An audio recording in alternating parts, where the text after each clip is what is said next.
Now I'm at the point you wanna be with me. I'm vibing out at a higher frequency, cause everything that I want and I'm gonna be, it's when I wake up, that's when I start to dream. Someone you love is talking down, here is the plan. Let it fall through like a handful of sand. Nothing happens overnight, what you must understand. If you dwell on the bad, then you don't stand a chance. Something you want upset, saying why it ain't mine yet. That's because now you have yet to change your mindset. People don't put their mind to rest while they're so wired. A lot of people go to sleep and wake up tired. Power of positivity and persistence. Say that I can, we'll just sit back and witness. Make an impact when our time is done. Make money, help people, and have lots of fun. Whoa.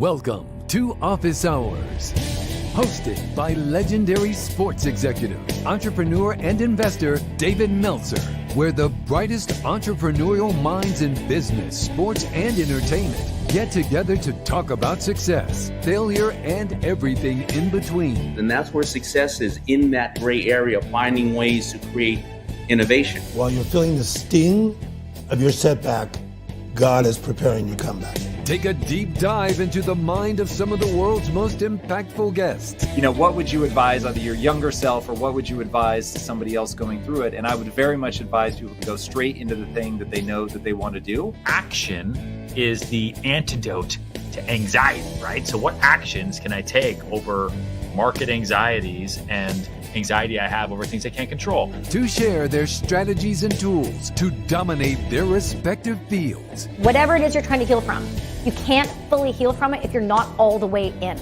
It's not how smart you are, it's how are you smart. And when you understand your brain type, it also, that self-awareness is a superpower, but it also informs how you can relate to other individuals. No matter what level you think you're at or where others think you are, you got to reach up. David Meltzer hosts Office Hours.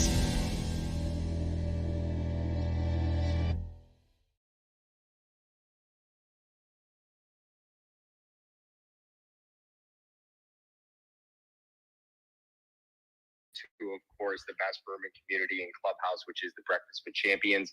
We are here with the Hold on. Hour today. And as David mentioned, today's topic for his Power Hour training is going to be Ferocious Buddha. So for the first half, David is going to empower us all with his mindset and perspective how to tackle each and every day as a ferocious Buddha.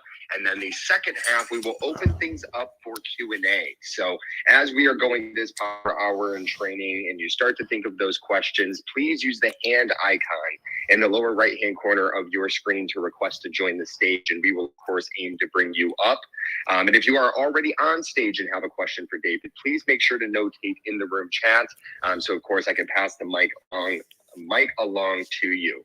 Now, with that said as well, just a reminder, at the end of today's Power Hour, if you'd like the guide from today's training or would like to get a copy of David's book, which, of course, he's more than happy to send to you, sign a copy, and even pay for shipping, or even if you'd like to join him in any of the upcoming cities that he will be in. Whether it's Augusta, Georgia next week for the Masters, or we have Vegas coming up, we have Los Angeles at a mastermind, VIP dinners, community meetups galore. All you have to do is email David directly, david@dmelt.com. Once again, just david@dmeltzer.com. And that email can, of course, be found in the room chat. Now, David, I will go ahead and pass it back over to you so we can get rocking and rolling with this first half of Ferocious Buddha Training.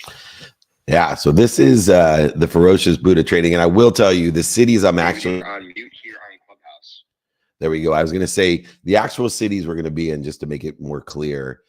So we're going to be in Augusta for the Masters next week.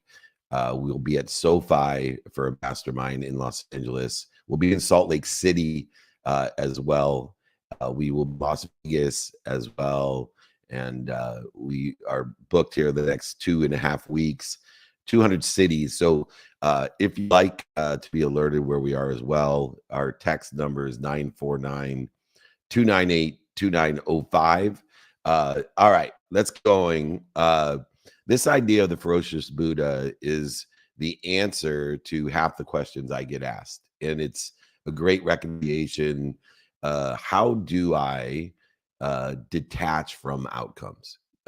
Most of us want to be able to control our outcomes.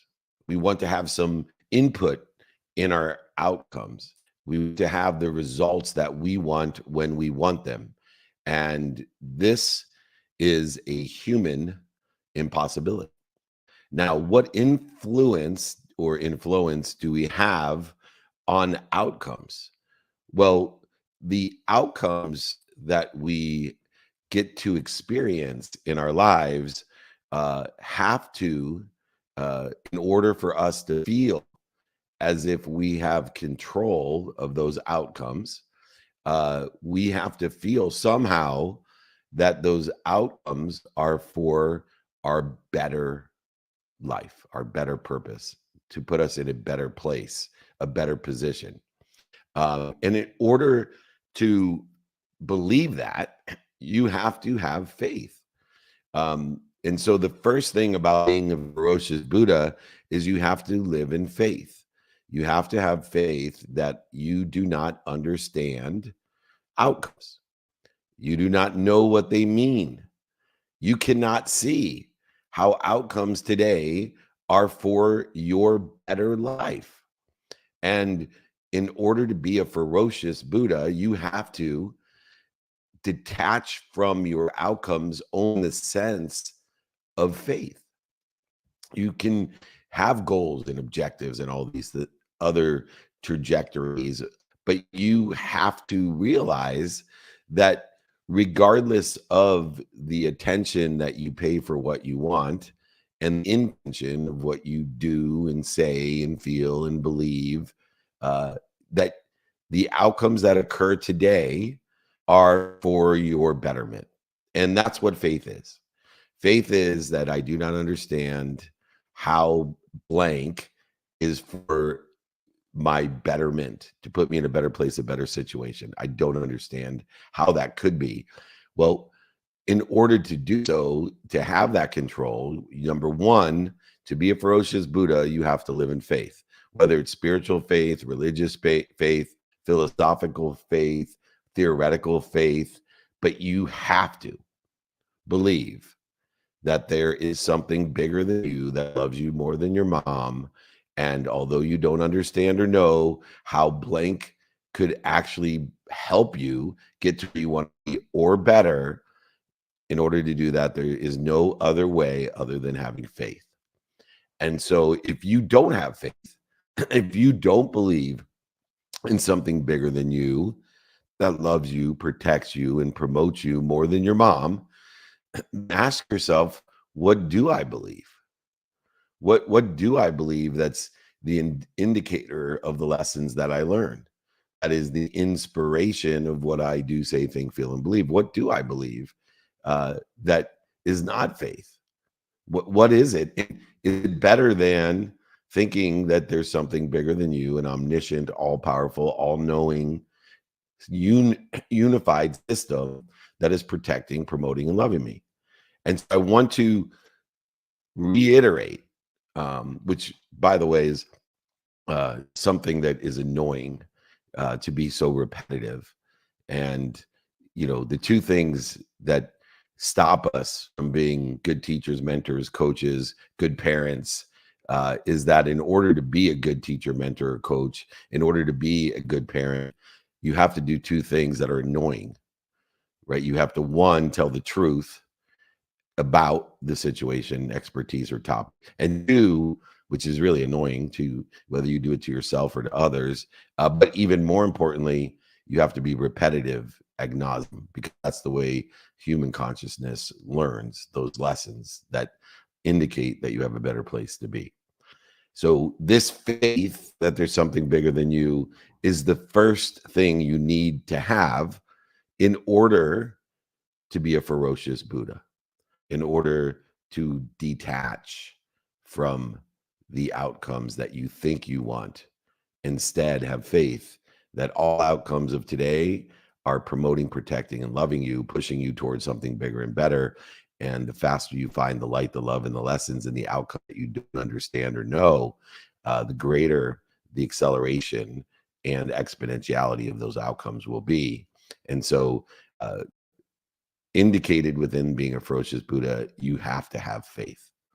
That will then lead to giving you control. And the control that we institute as ferocious behavior is that we pay attention to all the activities in our day, and we give it our intention. We're very intentional about doing, saying, thinking, feeling, and believing in a direction towards where we want to be or better with that faith, and divine time, which incorporates faith. So not only must you have faith, but in order to have control, we have to be ferocious and intentional. Those are synonyms in my mind. Those people that are intentional are ferocious. They're productive, accessible, and gracious with their time. And they are faithful with the outcomes, because what you pay attention to, what you focus on, and what you do, say, think, feel, and believe towards what you want or better, what I call in a divine direction, incorporating faith, and divine time, incorporating faith into the dependent variable of your day, which is 24 hours a day, will equal the outcomes that you want in your life or better. It will coincide the ferocious with the Buddha. It will coincide the body and the mind. It'll coincide everything and everyone of more than enough of everything and everyone. It will coincide it all. It is no coincidence. Yes, it is. It's coinciding. So number one, to be a ferocious Buddha, you have to have faith. Two, the control that you have of your outcomes is through what you're paying attention and giving intention to, utilizing divine time, dependent variable, and faith to get you where you want to be or better. What causes the dis-ease that we feel? It's by attaching our attention and intention to an outcome that we have no control over, or we don't understand or know. And so in the context of detachment, confuses people on being ferocious and allowing things to happen, surrendering, all of those terminologies that seem to be very passive. It's actually one of the most aggressive or ferocious behaviors, is to clear away the dis-ease that's caused by attaching to the non-truth or the illusion that we can control outcomes and get exactly what we think we want. Instead, incorporating faith and control of attention and intention, we now know that every outcome is for our betterment, and that we are in control by doing, saying, thinking, feeling, and believing in a trajectory, a divine direction, in divine time. And the dis-ease that we feel, the interference between us and what we want or better, is simply the attachment of our intentions to an outcome that we don't actually know or understand. And so how do we understand this anti-human idea of detaching and looking at how to become a ferocious Buddha? The first step in detachment, so that we don't get interference or dis-ease when outcomes are not aligned with where we think we want to be, or because we don't understand or know how losing everything or breaking up with someone or getting into a car accident or any other thing that may happen, any dis-ease that is not aligned with where you think you want to be better, how can that actually help us get to where we want to be And it's being a ferocious Buddha. Keep on paying attention and giving intention to where you want to be or better by learning and finding the light, the love, and the lessons through gratitude, forgiveness, and of course, the search is created by accountability. So the first thing that we want to do is be self-compassionate. Self-compassion is something a lot of people have difficulty with. It identifies our fear, and more importantly, the reaction to fear, to stop the attachment to what we think we want. And instead, we allow the outcomes to teach us how to get to where we think we would be, or more importantly, better. And so if we look introspectively in a compassionate way of understanding ourself, the reconciliation of the mind, the body, and the soul, we can identify the interference or disease by understanding the reaction we have to the fear that we're not in control, that we don't know or understand outcomes today, which creates fear based upon what?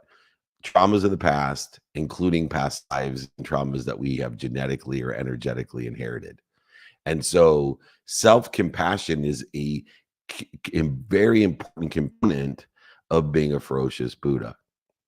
The second one is you have to have an open mind, open heart, and open hands in order to keep your options of more than enough open. And I use the 5 daily practices of knowing each day, what is it that I want in the divine direction, in divine time? Who can I help? Who can help me in the divine direction, in the divine time today? And how can I utilize the 24 hours I'm given today to be as productive, to be as accessible, and as gracious in a ferocious manner in the divine direction, in divine time? So I take non-negotiables like sleep, family, finance, faith, studying time, research on whatever it is, all these different non-negotiables. And then I schedule planned and unplanned time in order to effectuate a trajectory, a divine direction with intention. And so if anyone wants those 5 daily practices as well of knowing your what, knowing your who, knowing your how, in order to prioritize your day with self-compassion, to apply your why, to clear the dis-ease, and to be where you want to be faster and have better outcomes than you even could imagine. Now, the third step is the abundance step. So we have self-compassion, open mind, open heart, open hands. The third one is the abundant. You need to be abundant. You need to believe in more than enough attitude, or more attitude. And you'll hear it in a lot of the intention that I give is I want to be in that direction, or more, or better, or more. There's more than enough. And in order to do so, you need not only to give, but raise your awareness through compassion and open minds and open hearts and open hands to all that we're given. We have to be open to receiving because we believe there's more. And then, of course, we ask for even more. And this creates the more than enough attitude that a ferocious Buddha has. There is no fear. There is no scarcity in a ferocious Buddha. There's just more than enough of everything for everyone. So we look within in introspective self-compassion, and compassion is understanding. And we, of course, keep our open mind, open heart, and open hands using the 5 daily practices. And then we have a more than enough attitude, more or better or more. We add on to everything, signifying and reminding, remembering, and recollecting that there's more than enough of everything for everyone. The fourth step of becoming a ferocious Buddha is to pursue systems, not goals. Systems are sustainable, goals are not. We don't understand outcomes anyway, so we want to make sure that we're pursuing better systems, not bigger goals. Better systems will allow us to attain in a divine direction, in divine time, better for ourselves than we can even imagine or understand or know. And so I want you to, as we look at the pursuit of happiness, realize that the system that we created for happiness is the pursuit, right? Pursuit is the happiness. And so I want you to change pursuing goals and pursue systems that are aligned in divine direction, in divine time, goals that you think you want or better. And so it's a major paradigm shift, and it takes a while to practice, to pursue systems instead of pursuing goals. And so as we look at being a ferocious Buddha, you can see that the first 4 ways to be a ferocious Buddha require a lot of effort, a lot of ferocious behavior. And understanding that behavior and understanding the difference between good behavior and bad behavior, by the way. What is good behavior? Good behavior is behavior that is aligned with where you think you want to be or better. And bad behavior is that interferes with it. And good behavior creates one result that we do understand and know. It's called good progress. Bad behavior, behavior that interferes with where we want to be or better, it creates one result that's instantaneous and obvious, which is bad progress, which is indicated by your reaction to fear, which is instant and obvious. When you're angry, it's instant and obvious. When you're worried, it's instant and obvious. When you're separate, it's instant and obvious. When you're inferior, superior, anxious, frustrated, guilty, resentful, it's instant and obvious. Good progress is not instant and obvious. Fear itself may not be instant and obvious. Sometimes it is, sometimes it isn't, depending on which trauma is evoking the reaction. But the interference is instant and obvious. And we know that good behavior is only behavior that's aligned with where we want to be in a divine time, in a divine direction. And it's creating good progress towards that. And good progress will aggregate, accelerate, and compound, because that energy aggregates, accelerates, and compounds. And bad behavior does the same thing.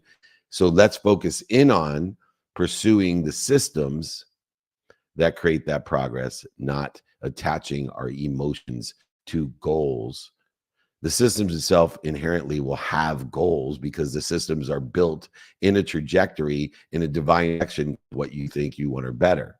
So if I want to buy a penthouse in downtown San Diego, I'm going to pursue systems that allow me to buy a penthouse downtown San Diego or better.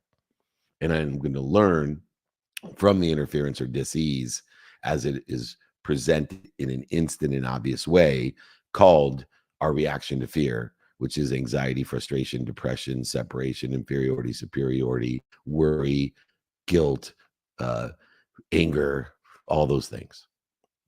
The 5th way to become a ferocious Buddha is to look at our unwillingness to do things versus our inability to connect. Are we unwilling to do what it takes to live in the empty mile, to be consistent and persistent in the pursuit of the systems that will get us to where we want to be or better? Or are we just interfering with where we want to be or better, and having that unwillingness or incapability of connecting? So look to see, when I said, we have to be annoying to others because we have to tell the truth and have to be so repetitive in order for human beings to learn, especially children. We have to be annoying. But even worse, we have to be annoying to ourselves, to be honest with ourselves, and to be repetitive with ourselves, to do things every day that we may not like or may not love, until we learn to like or love, and it becomes inherent in our conscious, subconscious, and even our unconscious quantum being. So look for the unwillingness versus our inability to connect to the more than enough of everything for everyone. 6, how we become a ferocious Buddha. The 6th way is to embrace the truth embrace vulnerability. So many people are afraid of to being vulnerable, to being truthful, especially to themselves. So they live in their own illusion, which is supported by the 80% of your subconscious thoughts, supported by subconscious thoughts that create reality out of illusion. And so we need to embrace vulnerability, not just try to be vulnerable. You need to embrace the truth of yourself and the truth to others, to be annoying and repetitive and disciplined every single day, so that the conscious continuum, the cellular memory that you have, the repetitive nature will pick up in memory and communicate with subconscious, transforming your illusions into a accelerant towards where you want to be or better, and eventually activating your unconscious being, who you are, your frequency, your essence.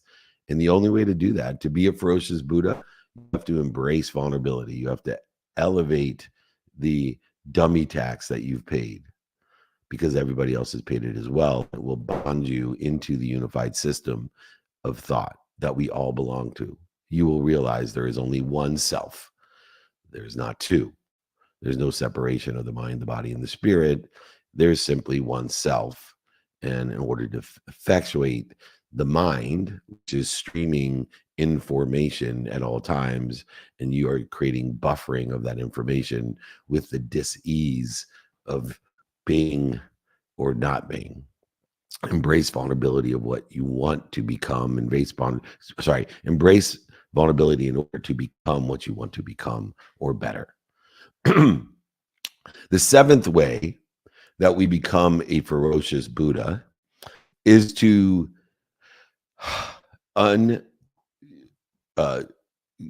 look in unresolved or unaware attachments only can be recognized or remembered by the reaction of fear.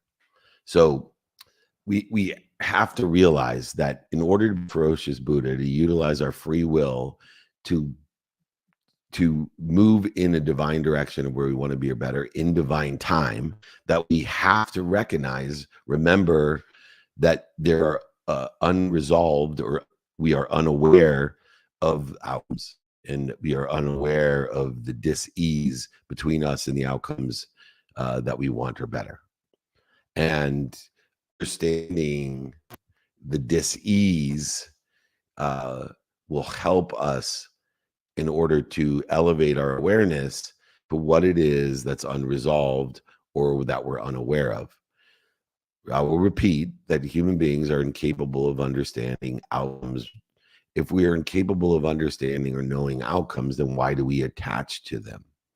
Well, the reason that we attach to an outcome is that it resolves the unawareness of fear, that we don't know what we don't know, that we have to have faith. And it's something that's inherent in all of us, is that there has to be some substance of faith, or else we will live in interference, dis-ease, and fear.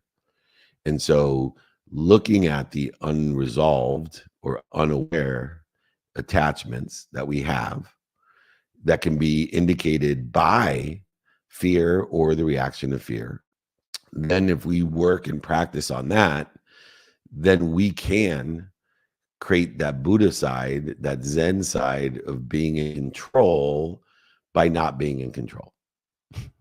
We are in control by not being in control. That's the only way that you can be in control, because there's so many billions of variables and things that change, and the human capability, the mind and the body's capability, the mind streaming information, body executing on that information, requires to be in spirit.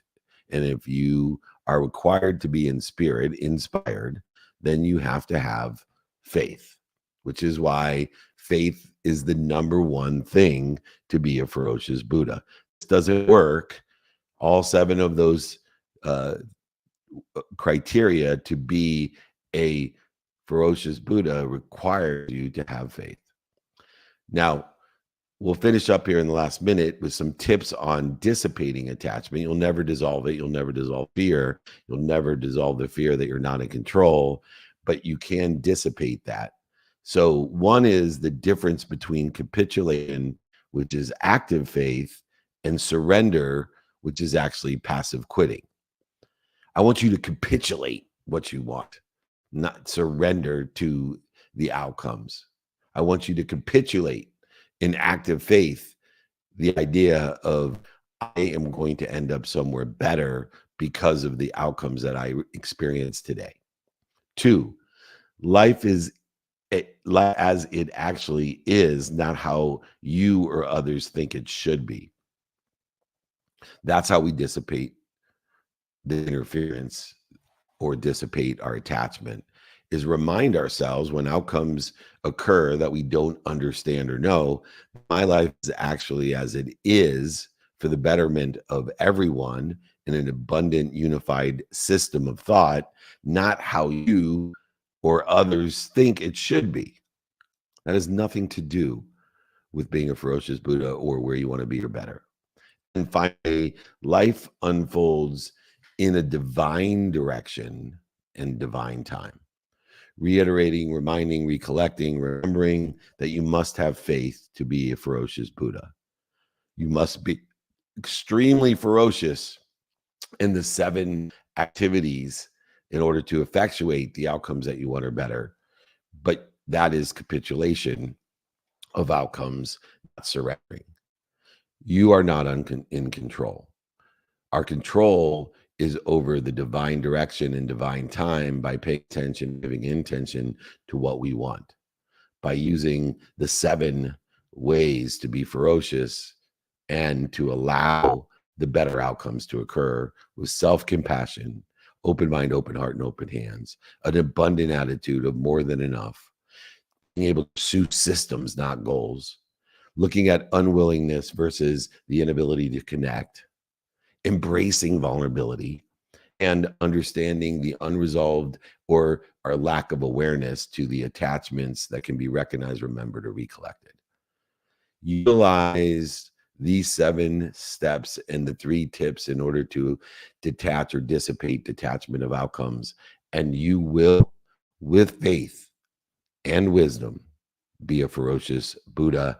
If anybody wants to learn more about being a ferocious Buddha, I have a ferocious Buddha guide for all of you and exercises to work through these 7 different criteria in the 3 tips to dissipate attachment. Hopefully it brought some enlightenment to a very difficult thing to understand. I will be and continue to be annoying. And so I appreciate my community, our network, our neighborhood for appreciating the annoyance of 1, trying my best to articulate the truth, and 2, to be as repetitive as I can. And I want you to be empowered to do the same thing for your family, friends, and associates in the world. Let's all be annoying so that we all end up in a better place, in a better position with divine direction and divine time. It is not a bad thing. It is a good behavior to be annoying in the respect, telling the truth and being repetitive. Awesome. Okay, nick of time, reset the room. That was one of my favorite trainings, but I'm not sure anyone else loved it as much as me, but I certainly did, and I love doing the research for it. I've been trying my best to explain what a ferocious Buddha is, and we'll continue that journey. Nick of time, reset the room, and let's take our first question. Beautiful, and thank you so much, David. Very, very, very insightful and empowering first half here. I know that myself, as well as so many people in the audience, definitely want the guide from today's training. So if you'd like that Ferocious Buddha guide, just make sure to email David directly, david@dmeltzer.com. Once again, just david@dmeltzer.com. And we just passed the halfway mark, so we're just getting into the 3rd quarter here of David Meltzer's Power Hour, of course, with the best room and community and clubhouse, the Breakfast with Champions. Now we're transitioning over to some Q&A. So as you have your questions for David, please use the hand icon in the lower right-hand corner of your screen to request to join the stage, and we will, of course, aim to bring you up. If you are already on stage, please make sure to put a note in the room chat so I can pass the mic along your way as well. Now, David, we're going to keep it live here on Clouds for our first question of the day. I'm going to pass the mic over to Colleen. So, Colleen, happy Friday. Always great to see you here. Feel free to unmute yourself and ask your question. Welcome. Happy Friday. Thank you so much. So in thinking about this ferocious Buddha and the demeanor, the practice of what it is, I think, a lot of the demeanor comes from either being passed down inherently or it's because of your experiences. So it becomes your perspective. What's your personal practice in really channeling, whether it's that negative perspective, that ego that's either come down inherently from being like the victim to really being a ferocious Buddha or making that part of your story? And I love the awareness that you have to genetic and energetic inheritance. And so for me, it's the idea of understanding reactions because they're instant and obvious. And when I'm in the practice of looking for clues of my reactions, and then more importantly, identify the clues, I can go ahead and see patterns. And it's usually when we can establish or be aware of a pattern that we understand that this is genetic or energetic. And then we can start to change our choices that are genetic and energetic in their nature, understanding that these patterns cannot be solved or changed in the same consciousness in which they were created. And the genetic and energetic inheritance holds a consciousness, and you can't change or make different choices if you don't work from a different consciousness.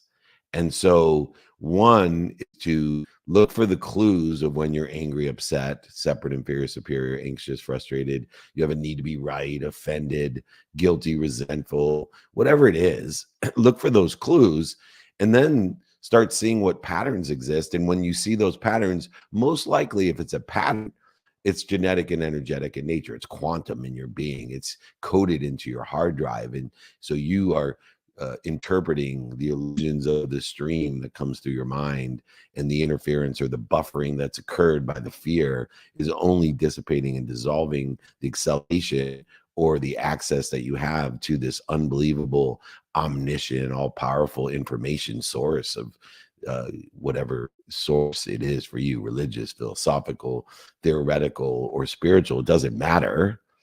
I always say, tell me about what you believe in, tell me about your faith. And someone tells me about Jesus. I ask him, is Jesus omniscient, all powerful, all knowing? Does Jesus love, protect, and promote me more than my mom? And they say yes. Same answer with Buddha, same answer with Joseph Smith and Muhammad and all these different ideas that are theoretical, philosophical, religious, or spiritual. They're all, the answers are yes. And I go, oh, I'll believe the same thing. It's just you have labeled your shampoo differently than mine. And so for me to understand, number one, there is genetic and energetic inheritance. Two, to look for the clues of what that genetic and energetic inheritance is, and then establish patterns so that I can change the consciousness of the pattern in order to make different choices, to find different lessons, light, and love in it, in order to effectuate advancement in the betterment of my journey to pursue my potential by creating and pursuing better systems or consciousness in order to facilitate or execute on getting to a better place, a better position in what? Divine direction, divine time. And so what a great first step it is, just acknowledging that inheritance and now utilize the clues, paths, and choices in order to effectuate a different consciousness, a quantum consciousness for yourself and help others as well. Great question, Colleen. I appreciate it. Nick. Thank you. Thank you. Who's up next? Absolutely. We're going to keep it live here on Clubhouse, and I'm going to pass the mic over to Ron. Ron, it's always great to see you here each and every Friday. I appreciate your patience, and feel free to unmute yourself and ask David your question. Good morning. Morning, Nick. Hey, Coach. How are you? I'm great. How are you? Oh, man. Well, we kind of talked about yesterday at holding court, which I have to say, I was on the train going home. People must have thought I was nuts because the look out on my face was I was trying to talk myself being more ferocious than more of a Buddha. And So you're talking about outcomes yesterday. So I had that meeting with the Jersey Devils, and it was a good opportunity. And I was like, let me just think about it one day. And then last night I went to a networking thing, and I think I told you this networking thing that I go to. Ken Dunnick runs it, and he was a Philadelphia Eagle back in the 80s. And I was telling him about this, and he's like, why are you going to go up to the Jersey Devils? Isn't your territory for Chester Seniors the Philadelphia area more than, the New York area? Like it is. I said, but I don't have that opportunity. He goes, well, you didn't ask me.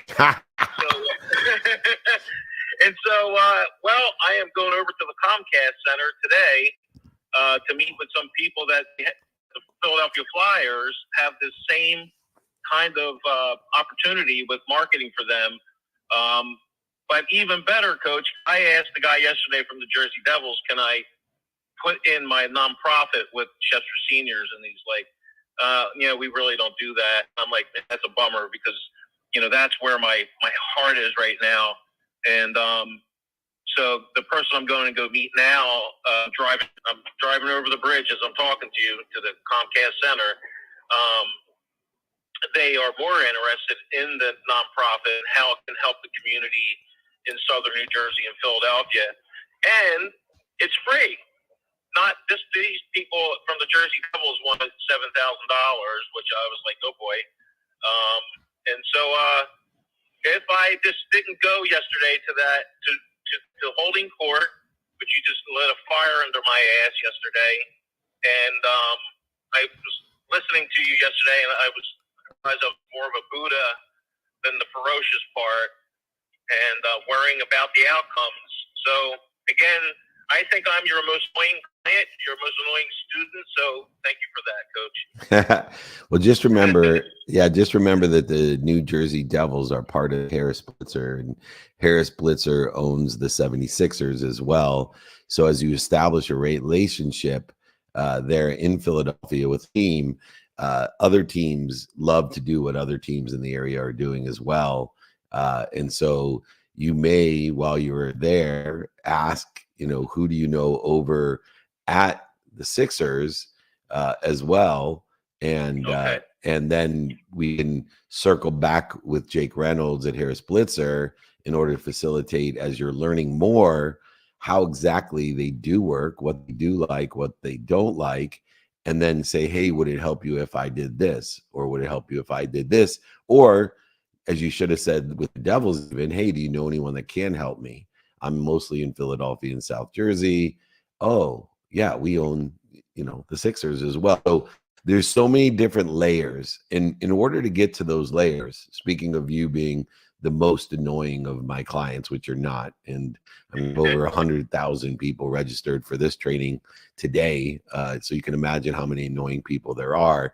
And I say that in the most loving, and you are my favorite of the annoyance, because in order to peel away the layers of awareness, you have to be annoying. You have to, number one, be as honest as you can, understanding that human beings are not completely honest. That's one of the also you're incapable of being 100% honest or 100% credible for that reason. But two, you have to be annoying, because unless you keep repeating, the open-ended question template of figuring out, would it help you if, would it help you if, do you know anyone that can help me? Do you know anyone that can help me?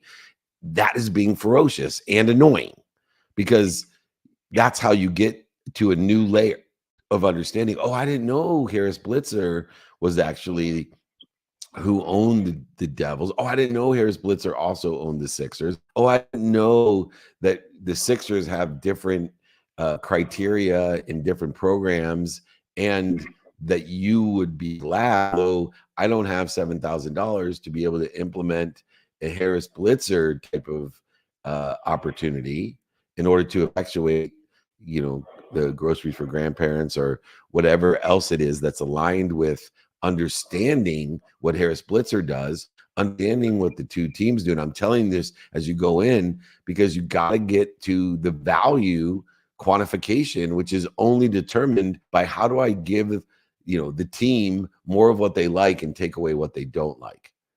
And then they'll be happy to exercise budget in order to facilitate a quantifiable value that exceeds what you're asking for. And when I say quantifiable, it's not just money, it's time and emotion, and as well as value, which is related to money and other things as well. And so when you can align the quantifiable value of what you're providing to give them more what they like and take away what they don't like in the terms and understanding, which we talked about yesterday, knowing that when you make a decision or you come to an agreement, which is verbal, written, or implied, immediately after you make a decision, immediately after you have an agreement that is made by verbal, written, or implied, the instant, time, emotion, and value changes. So you need to keep being ferocious in order to stay aligned with the timing and risk tolerance of the time, emotion, and value that's changed. And you have peeled away many, many layers. There's many more layers for both of us to peel away. But the open-ended template that I have, which, by the way, I give away with the Ferocious Buddha Guide, with the 5 daily practices, for you to study so you can be annoying to yourself and tell yourself the truth and keep on pursuing better systems to get to where you want to be or better. So if anybody wants any of those three, I know Ron has them already, the Ferocious Buddha Guide from today, 5 daily practices, or the open-ended, open-minded question guide to help facilitate. Would it help you if, and do you know anyone that could help me so you can build your own community of people that want to help each other and know people that can help you, like your friend at the Eagles? You got to ask. You got to be ferocious. You got to live in the world of more than enough. Have that or more attitude.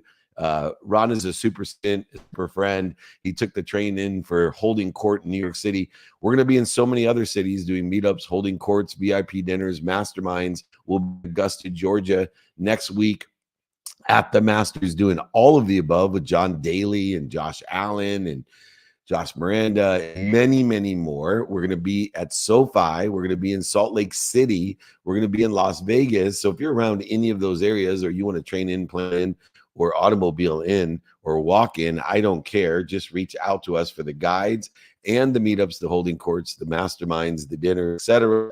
David@dmeltzer.com. If you don't show up, you won't grow up. I promise you. Thank you, Ron. We will see you soon. Hey, Coach, don't forget to give Nick his present.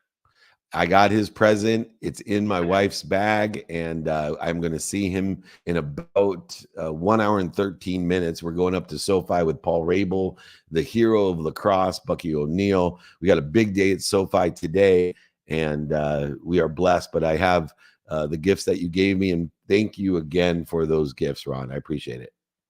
All right, Coach. I love you. Thank you. I love you too. Good luck today. Ask for help.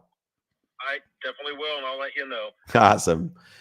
All right, we're rocking and rolling. It's over 24 years of Free Friday training, and we have the greatest MC, the game show host, the amazing spirit, the young superstar who's on a divine direction of extraordinary systems, Nick of Time. It is that time. Who's up next?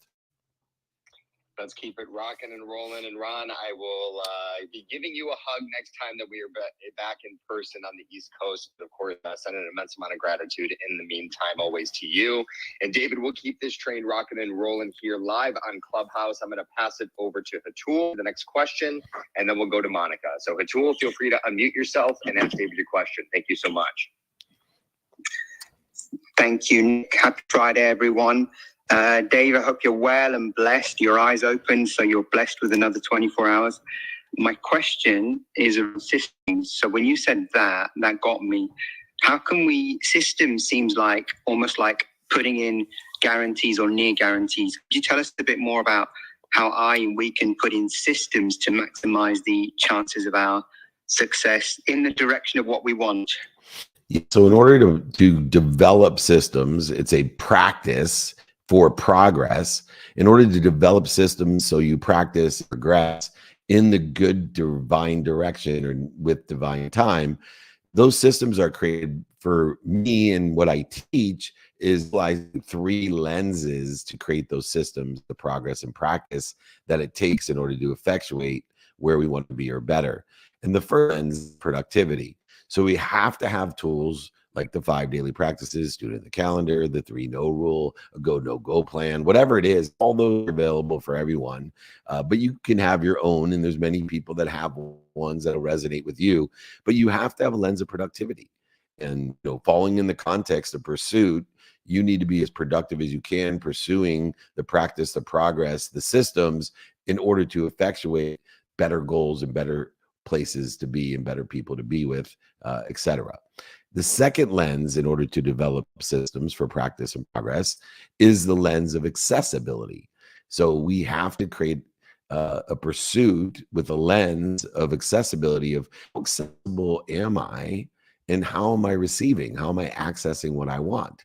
And so as I'm developing systems for practice and progress, I am utilizing the lens of productivity to utilize times and other tools, and also accessibility to grow the community of people that want to help each other and know people that can help each other, so that I can give more, be given more, receive more, and ask for more and more, so I can give more than more, given more and more, receive more than more, and ask for more than more than more. You can see how the more than enough attitude or more attitude is facilitating the accessibility of a people that want to help each other and know people that can help each other. And then finally, most importantly, in developing systems for progress and practice in order to effectuate getting to a better place, a better position, in a better situation, in divine time, in divine direction, is the lens of gratitude. I have to be ferocious in finding in everything that's happening, all the outcomes, the results, the consequences, the coincidences in my life. I have to be able to facilitate a better way in order to find light, love, and lessons in everything I do. An annoying thing, because I have to be truthful and I have to be repetitive, because I have to learn through the light, the love, and the lessons of everything, all the outcomes, results, opportunities, options, touches, favor, etc. I have to use a lens of gratitude in order to facilitate a system of progress and practice, so that I can get to where I want to be and aggregate it, accelerate, and compound it even more. That lens of gratitude, facilitated by forgiveness and accountability, live in spirit, to be inspired, to apply my why. It has to be there to find that which I don't like and I don't know, the light and the love and the lessons in that.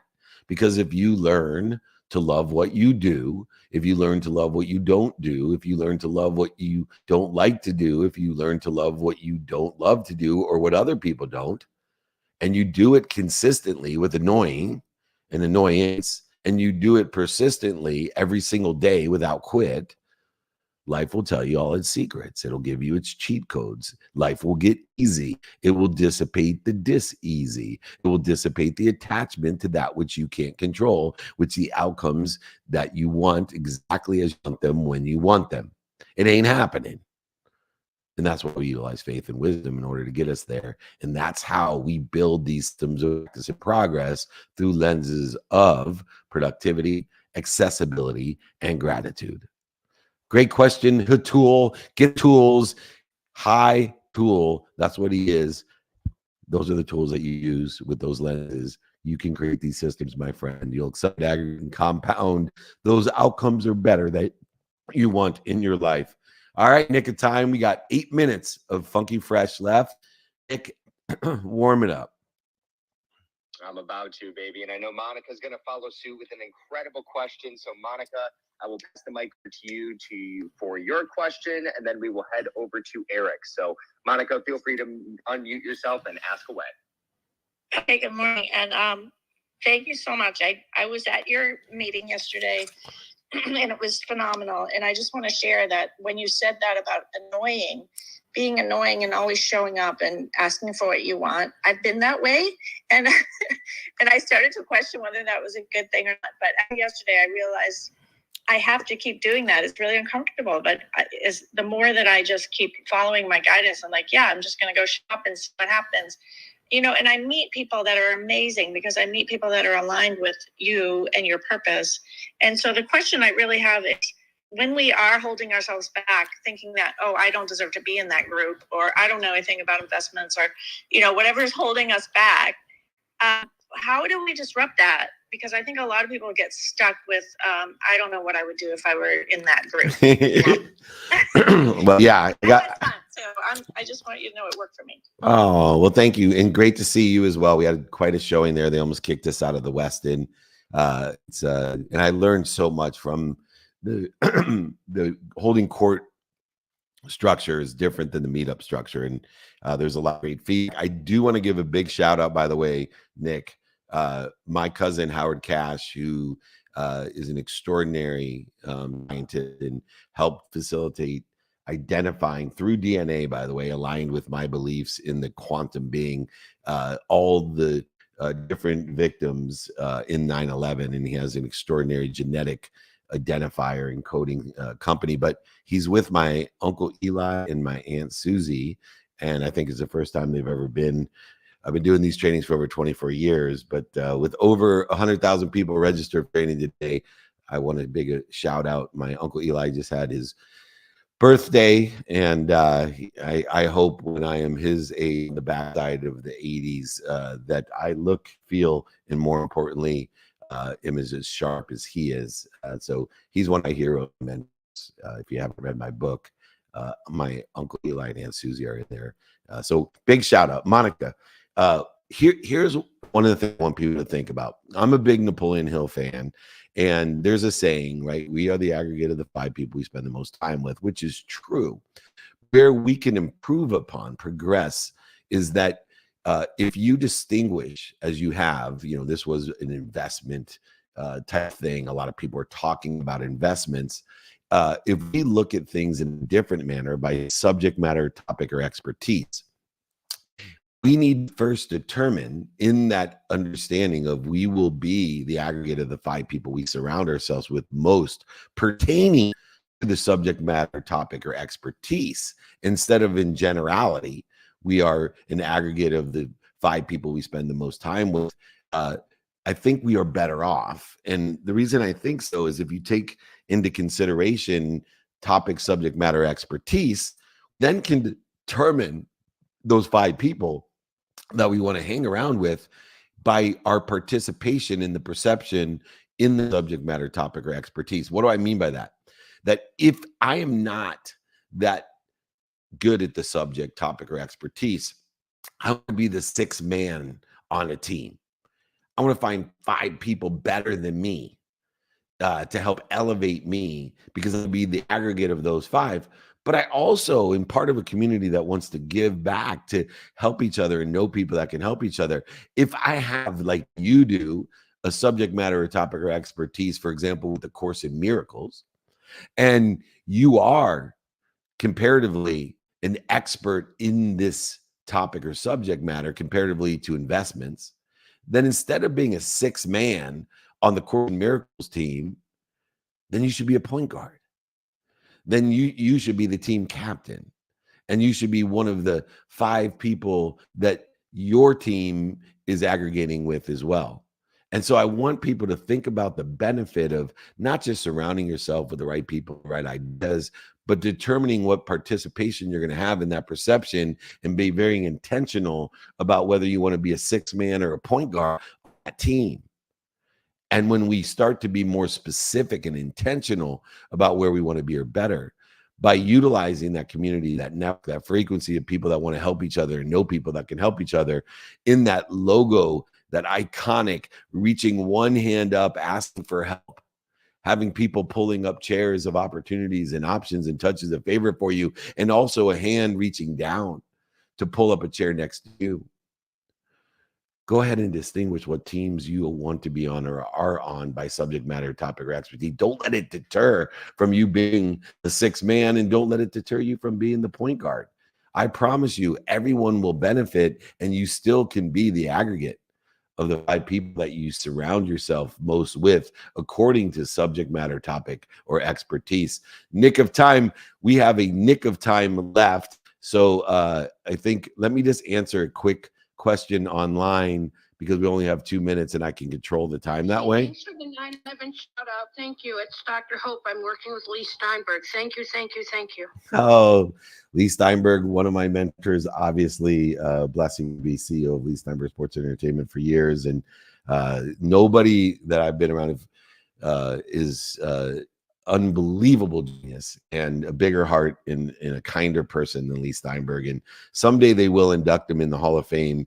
He created Sports Agency, and thank you for helping Lee with whatever he wants help. He is a ferocious Buddha.